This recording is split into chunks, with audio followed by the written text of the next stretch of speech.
Hola Dante, buenas tardes. Buenas tardes con todos. ¿Qué tal, Elías? ¿Cómo estás? Buenas tardes. Todo bien, amigo, todo bien. Buenas tardes con todos. Bienvenidos nuevamente a Sábados Laborales, esta iniciativa que tenemos conjuntamente con Dante para conversar sobre temas laborales y la incidencia o el tratamiento jurisprudencial sobre estos asuntos tan particulares. El día de hoy hemos elegido el tema del derecho de resistencia, un derecho que ya Dante nos explicará de repente con un poco mayor de detalle. A primera vista no está regulado de forma explícita dentro del ordenamiento laboral peruano, pero si revisamos algunos artículos podemos extraer cierta intención del legislador de regular esta posibilidad de que un trabajador pueda excusarse o negarse a cumplir una orden del empleador. Y claro, allí vamos a tener que analizar o hilar fino, como se dice, para verificar, pues, cuándo estamos frente a un válido derecho de resistencia y cuándo estamos frente a un incumplimiento de una orden del empleador. Tus primeras palabras, Dante, con relación a este tema. Gracias, Elías. Bueno, en primer lugar, agradecer que podemos llevar a cabo el programa una vez más, ¿no? Esperemos que esto siga siendo así. Y bueno, a ver, es un tema interesante, ¿no? Porque creo que tú lo adelantabas cuando mencionas de que, claro, nuestra legislación, si uno revisa, ¿no?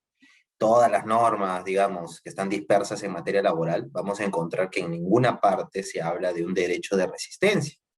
Entonces uno dirá, oye, ¿y estos de dónde han sacado el derecho de resistencia? Bueno, hay que comenzar hablando del deber de obediencia, ¿no? Es decir, uno revisa la legislación y también la doctrina y la jurisprudencia va a verificar que se habla del poder de dirección, ¿no? El poder de dirección es el que le permite al empleador diversos aspectos, ¿no? Disciplinar, orientar, fiscalizar al trabajador. Claro, sin estos poderes, pues no se diferenciaría, pues, quién es el empleador y quién es el trabajador. Pues obviamente, ¿no? Es el empleador, el titular, digamos, de los medios de producción, el propietario de la empresa, etc. Y el trabajador, pues, el que presta sus servicios para los efectos que el empleador considere pertinentes. Una relación laboral no se explica y no se podría explicar sin que el trabajador tuviera el deber de obedecer al empleador. Así como, quizás es un mal ejemplo, pero así como los hijos deben obedecer a los padres, ¿no? Y si los hijos no obedecen a los padres, digamos que es un poco difícil sostener una relación familiar, ¿no? Porque es evidente que necesitas una jerarquía, una relación de subordinación para poder mantener una relación familiar normal. También en el ambiente de trabajo es exactamente lo mismo. El trabajador tiene deber de obediencia al empleador. No nos asustemos, porque tampoco es que este deber de obediencia sea, digamos, totalitario, ¿no? Esta palabra viene precisa en estos momentos, ¿no? No es totalitario, ni siempre se debe obedecer. No, hay exclusiones y de eso vamos a conversar. Pero el hecho es que lo primero que debemos que tener en cuenta es que el trabajador, como premisa general, debe obedecer al empleado. Pero, claro, y esta obediencia depende de lo que ya llamamos la posición de dependencia, ¿no? El trabajador depende del empleado.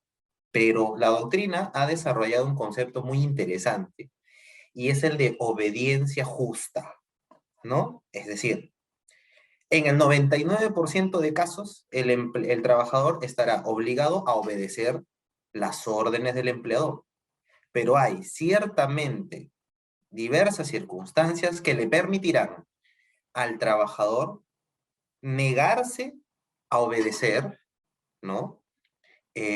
O resistirse a obedecer. Y ahí viene lo que tú nos decías, el derecho de resistencia, que no es otra cosa a resistirse a obedecer las obligaciones o los mandatos o las órdenes dictadas por el empleador.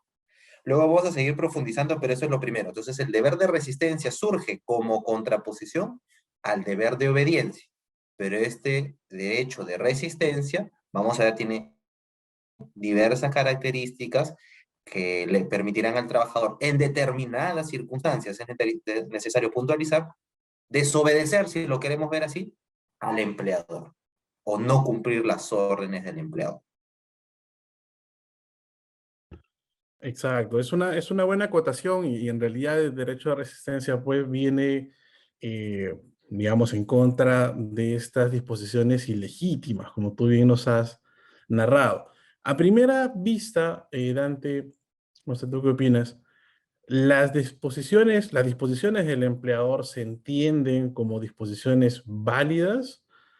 ¿Quién debe establecer este filtro de cuándo es válido, cuándo es irregular? ¿Cómo hacemos ese baremo? Qué interesante tu pregunta, justo había notado acá, de eso iba a hablar, de la presunción de legitimidad, ¿no? Es decir, así como hay una presunción de legalidad en el ordenamiento, de constitucionalidad de las normas, ¿no? O sea, se presume que las normas son constitucionales, salvo que, ¿no? Se presume que las normas con rango de ley son exigibles, salvo que en el orden, digamos, interno, porque finalmente hay una regulación de intereses dentro de la relación de trabajo, se presume que las órdenes del empleador son legítimas, salvo que, y ahí vamos a mencionar diversos aspectos y diversas situaciones que le permiten al trabajador negarse. Pero eso es importante, ¿por qué?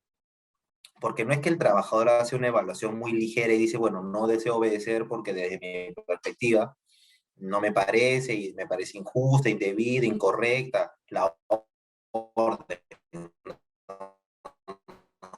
No, no. El ordenamiento impuestos y la jurisprudencia a otros que le permiten al trabajador negarse o activar un mecanismo judicial de desvinculación, como sucede en el despido indirecto, ¿no?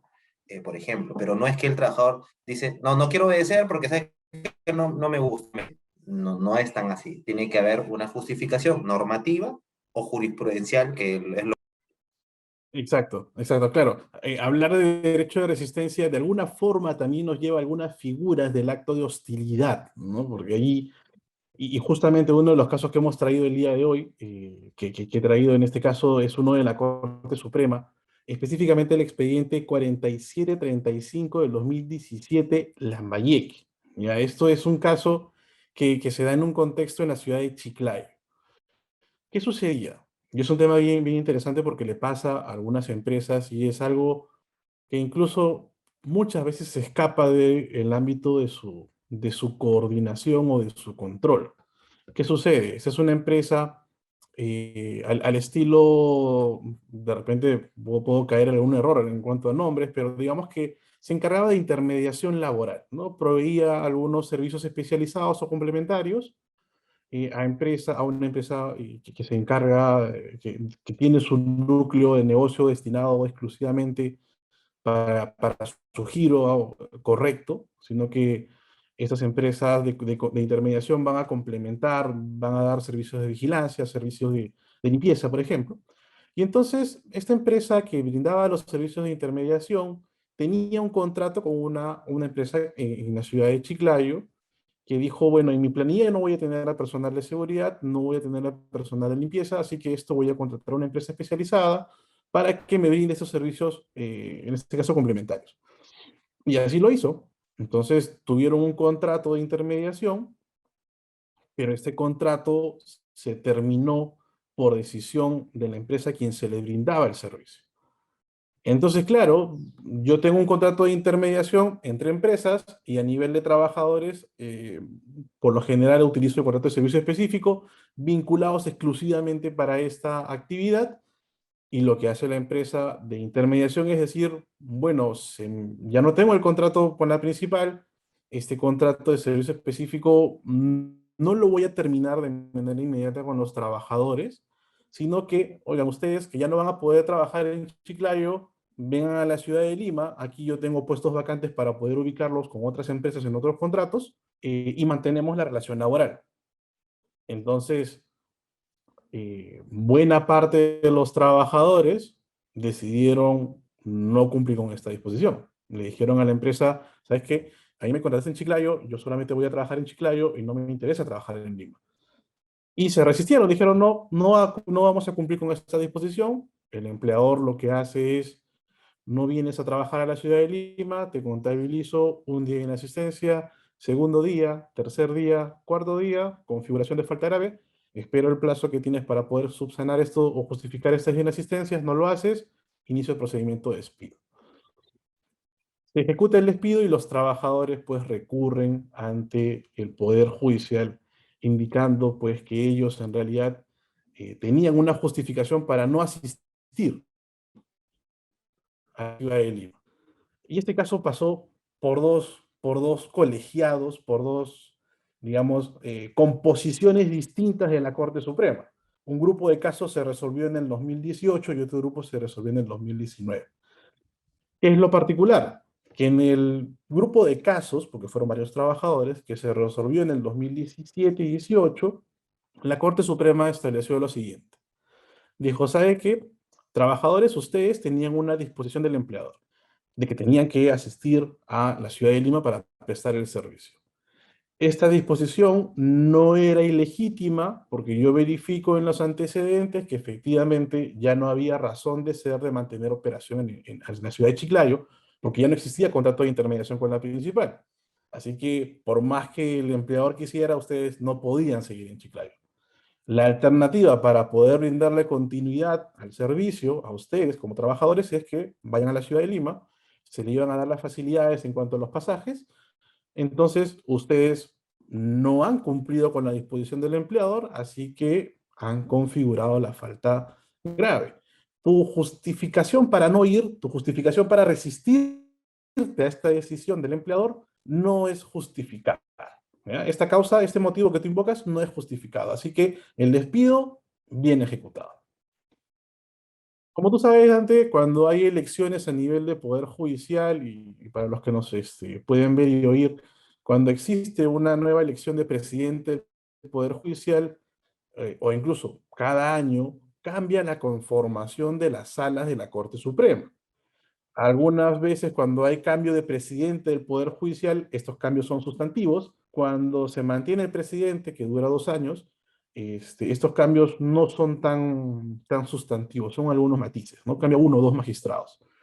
Pero en esta oportunidad sí cambió la sala, ¿no? Quedaron 2 o 3 magistrados de la conformación anterior, de los 5 que eran, y esta nueva conformación, analizando un caso exactamente en donde solamente cambia el nombre del trabajador, porque el sustento era el mismo, la Corte dice lo siguiente. ¿Sabe qué es empresa? Ustedes sabían que en cualquier momento este contrato iba a culminar. Y como tenías esa previsión, debiste haber informado de la culminación de la intermediación a tus trabajadores por lo menos con un mes de anticipación. Primer punto. Segundo punto, le dice, si ustedes quieren que los trabajadores vengan a la ciudad de Lima, bueno, además de los pasajes, tienen que darle habitación, tienen que darle una bonificación adicional, porque no es lo mismo, pues, vivir y trabajar en Chiclayo que vivir y trabajar en Lima. Y sobre la base de eso, porque no cumplió la empresa con darle esas exigencias, que la sala lo extrajo recién allí porque no están en la ley, determinó pues que el despido era injustificado, ¿no? Y ordenó, en este caso es lo curioso, ordenó la reincorporación de los trabajadores. ¿La reincorporación a dónde? Ya se entendería pues que a nivel de Lima, porque sinceramente en Chiclayo ya no había funciones, a menos que con motivo de ese pronunciamiento se restablezca la relación con la empresa principal, que dudo mucho que haya ocurrido así. Y entonces lo que hace la Corte en ese segundo caso, en ese segundo pronunciamiento o tipo de pronunciamientos, es decirle, tu derecho a resistirte está justificado. El empleador, para poder operativizar ese traslado, debía haberte brindado mayores elementos para mantener tu estatus económico. Y es una situación particular, porque tenemos, bajo un mismo caso, dos respuestas distintas. Una que se podría entender justificada, por lo menos en la normatividad, oye, es válido, es legítimo que el empleador pueda disponer el traslado de los trabajadores, sí, es válido. Hay facilidades para el traslado, sí. Pero este segundo pronunciamiento tiene algunas cosas un poco extrañas. No sé tú cómo lo puedes ver. A mí, por lo menos, me surgen bastantes dudas de cómo es que la Corte puede establecer algunas exigencias que no están en la ley, ¿no? Dice, oye, tú para validar este ejercicio del traslado tienes que darle uno, dos, tres cosas adicionales Y como no le has dado, entonces, piña, el despido injustificado, a pesar, indico nuevamente, que esto no está en la normatividad. O sea, ¿qué pasaría si una empresa pues le entrega, imaginemos, el costo de la habitación, ¿no? De alquilarse un departamento. Ya, ¿eso sería suficiente para la corte? De repente no, ¿no? Porque le dice, oye, falta la bonificación de que hacer el control de que en Chiclayo es mucho más barato, en Lima es mucho más caro, el traslado son más caros, son más tiempos. Entonces, ¿en qué momento podríamos tener certeza de que nuestro ejercicio de poder de decisión sería el adecuado? No sé tú cómo ves, Dante, porque sí hemos conversado en alguna oportunidad, esa sentencia que es bastante particular, por cierto. Sí, bueno, a mí lo que me llama la atención, o sea, primero, yo lo que recomendaría siempre a un empleador es que eh, pacte estas posibilidades de movilidad geográfica, ¿no? O sea, sabemos que en el U-Variandy hay dos posibilidades, movilidad funcional o movilidad geográfica. Básicamente lo que estamos conversando aquí es de movilidad geográfica, es decir, alguien que trabaja en un lado pasa a trabajar en otro. ¿No? Y claro, en caso, digamos, se vuelve más interesante porque no es que pasas de un distrito a otro dentro de un mismo departamento, sino que te trasladas de departamento a departamento. Pero claro, ¿qué pasa? Desde mi punto de vista, si es que el trabajador ya pacta, por ejemplo, yo trabajo, no sé, para una empresa de retail y la empresa de retail me pone ahí que yo trabajaré en Lima o en cualquier ciudad del país que disponga el empleado. Entonces, claro, si yo ya acepto esa condición y digo que efectivamente puedo trabajar aquí en Loreto, en Ayacucho, en Apurímac, que en Piura, en donde sea, eh, y no lo sujeto al pago de una bonificación ni nada por el estilo, se deberá respetar, ahí me parece la autonomía privada. Me parece que siempre hay la autonomía privada del derecho al trabajo, aunque esto a algunos no les guste, ¿no? O sea, los trabajadores también tienen posibilidad de regular sus intereses en este sentido. Sí me parece razonable que si no hay un pacto, o sea, si no hay un pacto establecido en el contrato y tú ejercitas un jus variandi que supone la modificación geográfica, habría que analizar en el caso en concreto como una acción de recursos humanos, no porque lo diga la ley, sino como acción de recursos humanos, si esto le va a generar un impacto al trabajador. Quizás alguno, por ejemplo, tenga familia en Lima, entonces no necesita una habitación, quizás sea de Lima y por lo tanto tiene donde vivir, ¿no? Entonces habría que analizar en cada caso en concreto, hacer una visión generalizada y decir que la empresa se encuentra obligada, sí, solo sí, como siempre una norma, ¿no? Legal, ¿no? Que está pensada para la generalidad de los casos. Siempre debes dar una bonificación, siempre debes dar un incremento, siempre, ahí es erróneo, ¿no? Porque eso será en el caso en concreto, ¿no? Y además no me parece, no llego, porque acuérdate, Elías, que en los casos de acto de hostilidad, lo que hay detrás de un acto de hostilidad es que la conducta del empleador trata suberticiamente, ¿no? De obligar al trabajador a irse.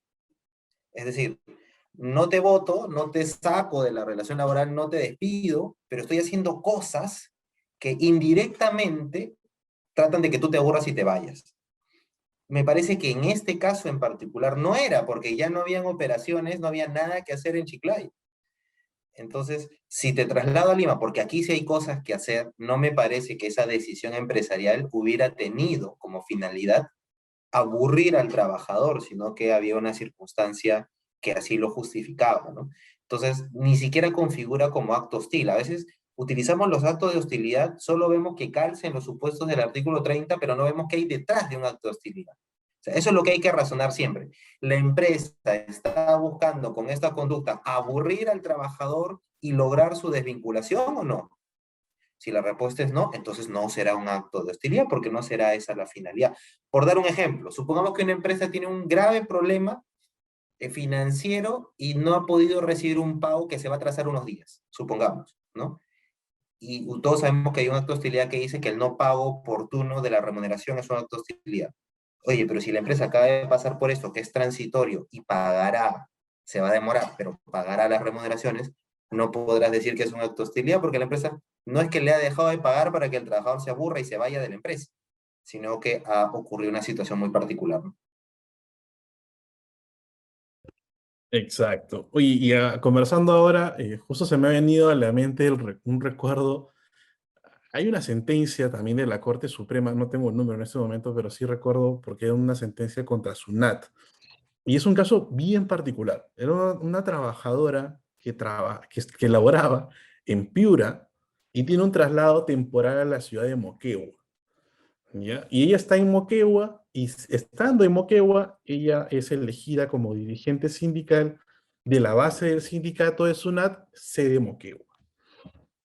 Cuando SUNAT le dice, oye, tu traslado temporal era por 2 años, ya va a terminar, tienes que regresar a tu ciudad de origen, el trabajador interpone una demanda de cese de actos de hostilidad, diciéndole, oye, tú como empresa estás buscando afectarme, no solamente a mí, sino al sindicato, porque yo hoy soy dirigente de la base en donde estoy trabajando actualmente. Así que no me puedes mover. Y lo curioso fue que, claro, el caso tomó mucho más tiempo del que se había denominado o se había nombrado a esa trabajadora como dirigente sindical.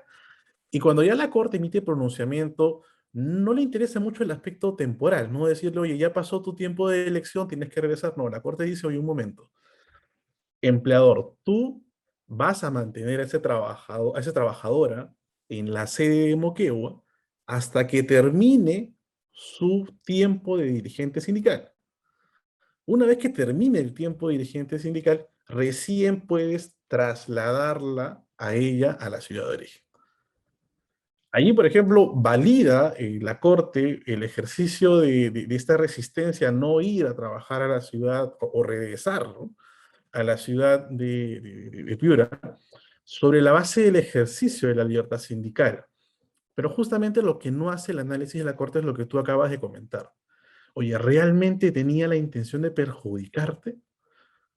¿Acaso no estando en Piura no podías defender los derechos igual? Si tenías mesas de negociación, se puede establecer mesas de negociación a través de formalidad remota, ¿no? A través de un Zoom, de un Meet. eh, pero no, no analiza. Y tampoco no era que la quería aburrir, porque ya la trabajadora sabía que su traslado a la ciudad de Moquegua era un traslado temporal. Y ahí prácticamente lo que la Corte le dice al empleador es, oye, un traslado temporal se puede convertir en definitivo si él se convierte el trabajador en dirigente sindical.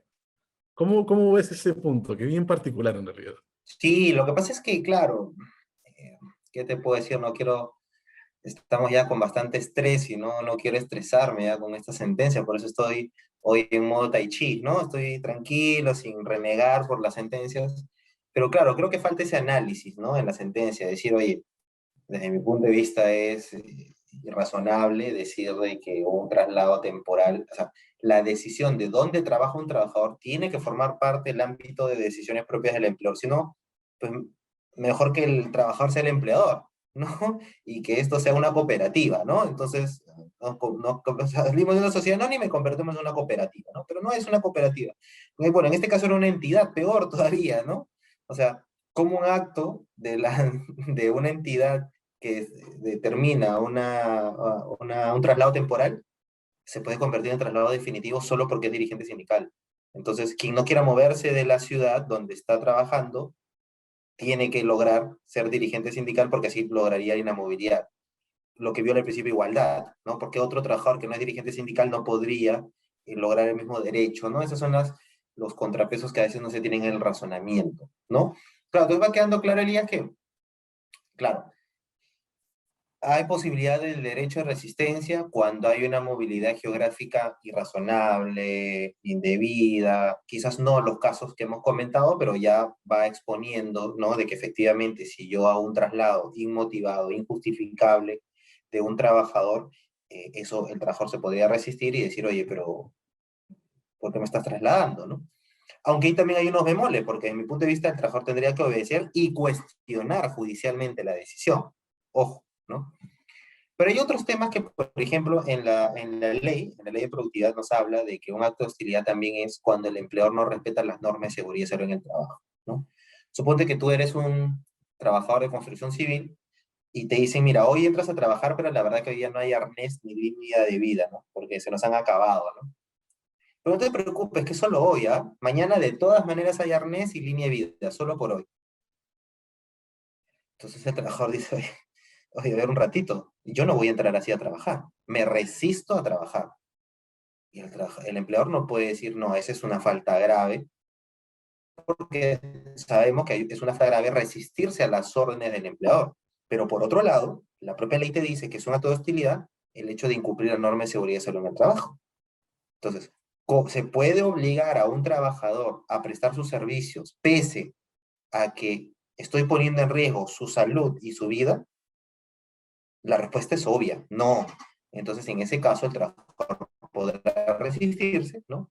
Por ejemplo, cuando comenzó lo del COVID, por ejemplo, decíamos, ¿no? Trabajador que verifica que en el centro de trabajo no se cumplen los protocolos de seguridad podría activar fácilmente y darse por despedido y demandar luego el pago de la indemnización por despido arbitrario. Es decir, en mi centro de trabajo no se están cumpliendo normas de seguridad y salud en el trabajo, esto pone en riesgo mi salud, por tanto, obviamente yo no tengo obligación de exponer mi salud, ¿no? Así que, por tanto, chao, ¿no? No trabajo, me doy por despedido y te demando la indemnización por despido arbitral, ¿no?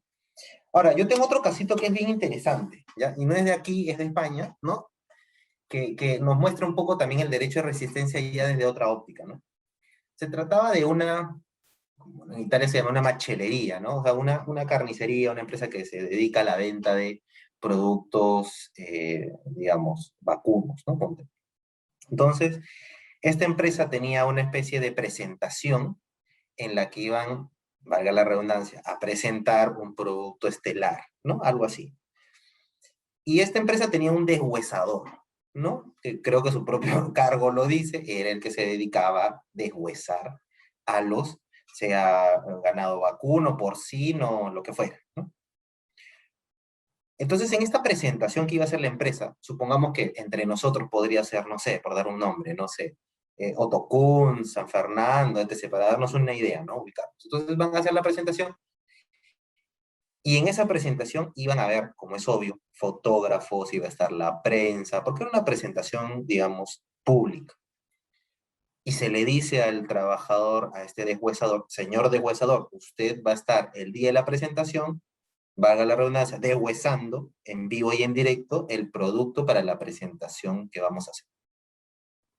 Entonces el deshuesador dice, bueno, y para quienes están interesados en leer este caso, es la sentencia 99 del año 1994 del Tribunal Constitucional Español, y el deshuesador dice, pero yo no iba a hacerlo con dejo español, ¿no? Pues hombre, ¿no? Pero yo, por qué voy a hacer, no, la presentación frente a ustedes? Yo no quiero salir en la prensa, yo no quiero que me tomen fotos, o sea, está bien, soy el señor deshuesador, pero, pero es mi chamba, es mi trabajo. Yo no quiero exponerme hacia el público, no me gusta, pues no me gusta que me tomen fotos, que me filmen, lo que fuera. Y no quiero prestar mi imagen, pues, a ustedes. Ustedes me han contratado para que me tomen fotos ni me filmen. Bueno, la empresa despide al señor deshuesador porque no sé, ¿no? No ayudó a la causa y, bueno, fue despedido. Y ese trabajador cuestiona su despido y los tribunales ordinarios le dan la razón a la empresa. Dice, está muy mal, señor deshuesador, porque usted no obedeció al empleador. Bueno, este caso va en amparo al Tribunal Constitucional. No sabemos que cuando pierdes en la vía ordinaria tienes la posibilidad de acceder en amparo al Tribunal Constitucional. Entonces fue en amparo y el tribunal tiene una visión muy interesante. Dice, a ver, detengámonos un poco. Dice, ¿estaba obligado el señor deshuesador a participar de esta, digamos, presentación pública? ¿Formaba parte de sus obligaciones? Claramente no, porque a nadie en el contrato le ponen, está usted obligado a participar de cualquier actividad pública para deshuesar también. No estaba como obligación. Perfecto. El tribunal se pregunta, ¿acaso no existe el derecho a la propia imagen? O sea, tú, por ejemplo, Elías, si puedes manejar, tienes la autodeterminación también respecto a al uso de tu imagen. Si una universidad pone que tú vas a ir a dictar un curso y ponen tu imagen y tú ni siquiera te han invitado, tú podrías decirle, señores de la universidad, no mientan, yo no voy y para empezar, ni siquiera han pedido permiso para utilizar mi imagen, ¿no? Entonces, ¿existe el derecho al manejo de la propia imagen? Y el tribunal responde y dice, sí, claro que sí. Este trabajador estaba cautelando su propia imagen, no quería que su imagen estuviera en la prensa a través de fotografías ni de video. Y eso el empleador no lo ha respetado. El trabajador tenía derecho a resistirse. a esa orden y a no participar de este evento. Y ahí hay dos criterios interesantes en esta sentencia que serían útiles, ¿no? Uno es el de racionalidad específica, es decir, el tribunal dice, tú, machelería, tú carnicería, no me has explicado por qué es que este deshuesador y solo él podría participar de esta presentación. O sea, si él te dijo que no y no se sentía cómodo mostrando su imagen, ¿por qué no escogiste otro trabajador que sí fuera más, digamos, abierto a este tipo de presentaciones? Más figuretti, quería decir yo, ¿no? Que le gustara salir y presentarse a la prensa. No, dijiste que él y nadie más que él y no le preguntaste a nadie.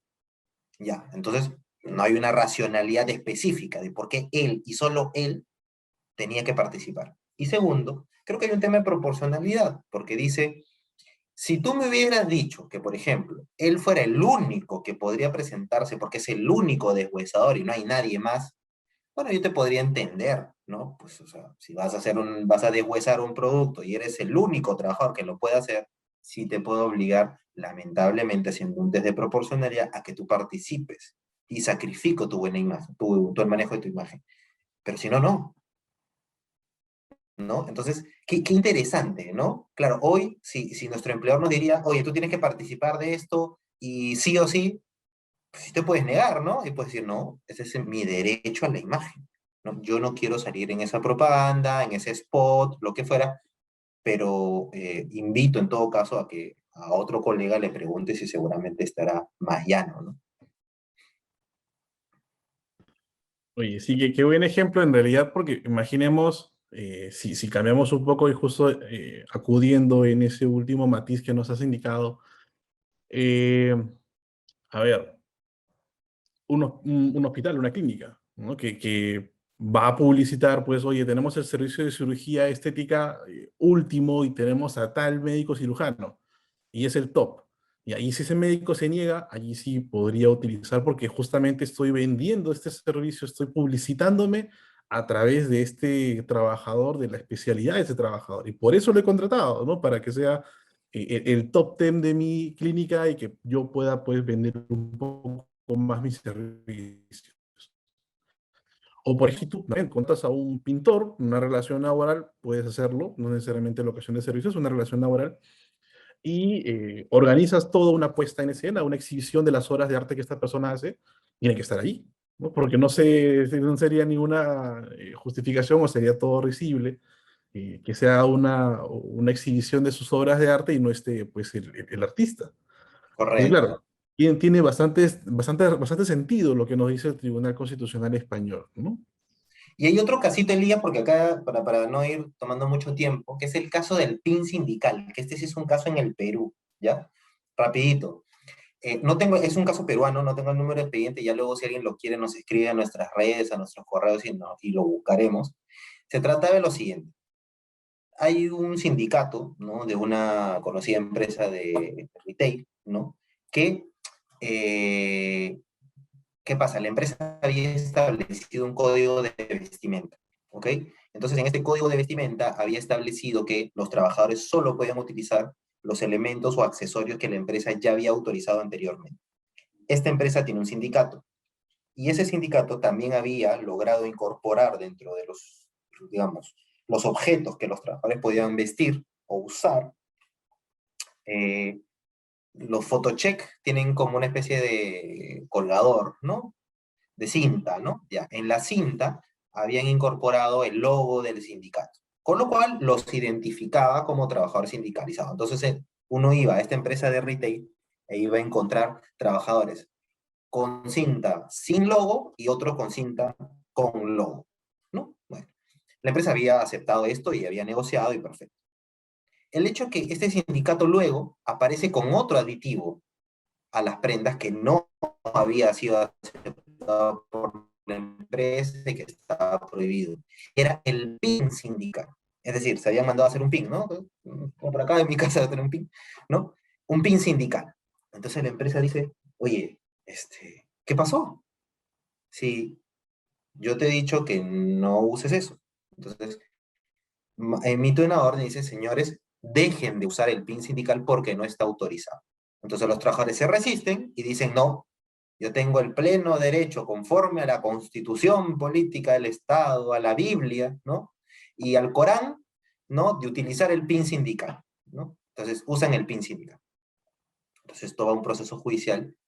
Claro, en el proceso judicial se discute y se dice, a ver, un momento, eh, ¿el empleador puede regular el uso de uniforme de sus trabajadores? La primera respuesta es sí. El empleador puede prohibir el uso de aditivos distintos al uniforme, sí. Pero sobre todo en este contexto, porque ya existía la aceptación y la venia del empleador para que si finalmente lo que querían con el PIN sindical era identificarse como trabajadores sindicalizados, ya tenían el photocheck con el colgador distintivo. Y un razonamiento del Poder Judicial que me pareció interesante también es que si se aceptara esta conducta, luego del PIN sindical aparecerá la gorra sindical, la chalina sindical, la casaca sindical y qué sé yo, ¿no? Los zapatos o las zapatillas sindicales, ¿no?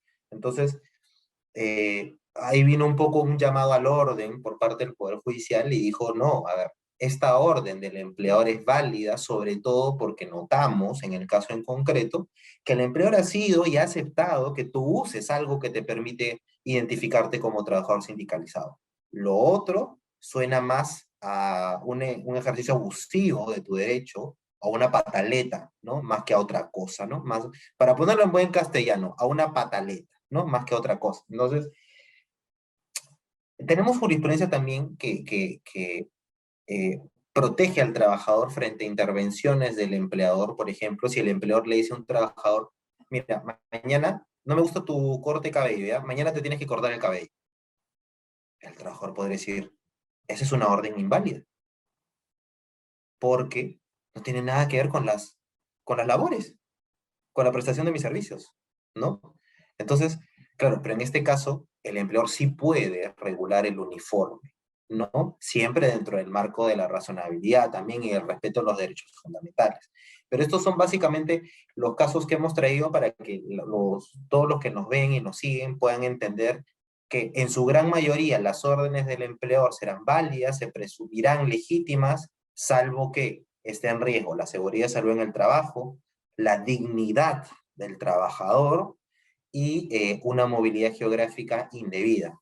Solo para cerrar, Elías, y gracias porque me has permitido extenderme, yo me acuerdo de un caso muy conocido de una ex jueza destituida, gracias a Dios, ¿no? En nuestro sistema legal, que le decía a su especialista, como parte de las órdenes que le daba, le decía que se pusiera a bailar, ¿no? Un conocido, no sé, bueno, que viva Changó, hay una canción, ¿no? Que se llama Que viva Changó. Entonces, esta jueza le ordenaba a su especialista, para su diversión particular, que se pusiera a bailar.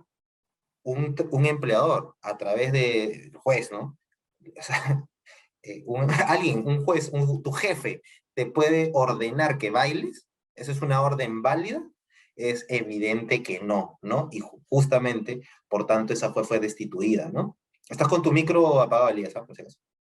Y sí recuerdo ese caso porque salió publicado en el peruano, pues la resolución de OCMA, en donde incluso se hacía la narrativa, ¿no? De que viva Changó. Sí, sí recuerdo ese caso bien particular que me parece que ha sido unos juzgados incluso laborales. Sí es particular, ¿no? En redes, por ejemplo, Paul Fernández Martel nos dice si es servicio se puede dar por impecabilidad el tema de los pines.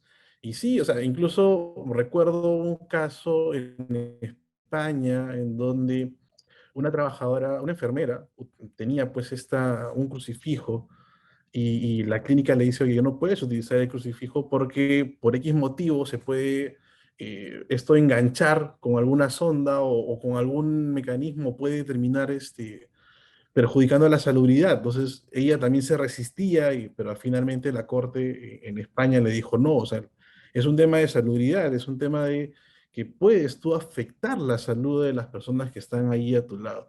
En el tema del PIN, ciertamente hay un pequeño tamiz, pues, porque no es lo mismo tener un crucifijo largo que se puede ahí enganchar con alguna sonda, pero ciertamente aquí tenemos una pataleta, algo antojadizo, ¿no? Que el derecho eso es lo que no busca ni del empleador ni del trabajador.